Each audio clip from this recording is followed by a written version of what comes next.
Kávészünettel kapcsolatosan.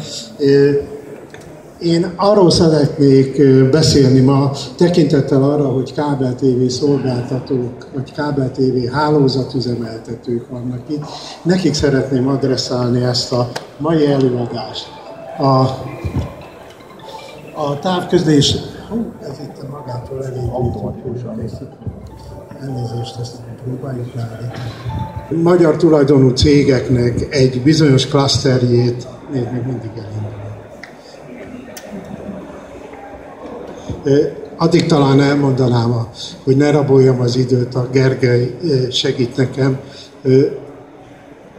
Tulajdonképpen ugye az infrastruktúra, itt szó volt arról az OTT szolgáltatások kapcsán is, hogy manapság jó néhány olyan piaci szereplő jelenik meg, akinek nincs hálózati infrastruktúrája, és én pont a hálózati infrastruktúrára szeretném fölhívni a figyelmet. Itt a műsor terjesztők között a hálózati infrastruktúra üzemeltetés az nagyon lényeges dolog, és én azt szeretném elmondani,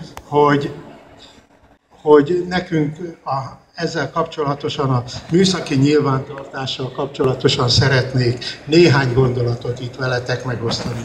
Ez egy kis elméleti összefoglalás, hogy néz ki egy infokommunikációs szolgáltatásnak az architektúrája, és itt látható, hogy a 70% értéket képvisel maga a fizikai infrastruktúra.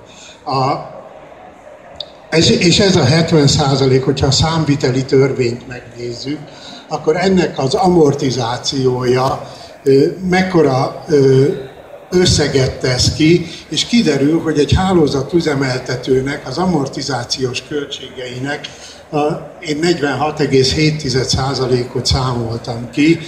46,7%-a az a folyamatos kiadás, amit ő az infrastruktúrával foglalkozik. Ez egy nagyon lényeges kérdés. Na most tehát tulajdonképpen az, hogy nekünk milyen infrastruktúránk van, és azzal hogyan foglalkozunk, az egy nagyon lényeges kérdés. És a kábeltelevízió szolgáltatók, vagy hálózatüzemeltetők, ahogy a bevezetőben is szó volt arról, ma elég mostoha helyzetben vannak, és bizony az állami szabályozás miatt jó néhány olyan kötelezettség is terheli őket, ami az infrastruktúrával kapcsolatos, és ezért mi azzal kezdtünk el foglalkozni, hogy ezeknek a piaci szereplőknek segítsünk, hogy a műszaki nyilvántartásuk az milyen... Jó, tehát nagy értéket képvisel és hosszú távú gondolkodást tesz szükségessé. Látható, hogy milyen kérdésekről van szó, és látható, hogy az állapota, az nagyon fontos, hogy milyen állapotban van ez az infrastruktúra, milyen elemekből áll, és hogyan kell ezt fejleszteni. Mi egy nyilvántartási rendszert fejlesztettünk ki, és azt kell tulajdonképpen mondani, hogy ez a nyilvántartási rendszer egy olyan ismereten alapul, amelyik a távközlési infrastruktúrának, a mai meglévő infrastruktúrának a nomenklatúráján alapul. A nomenklatúra az azt jelenti, hogy egyáltalán milyen elemek, milyen objektumok lehetségesek.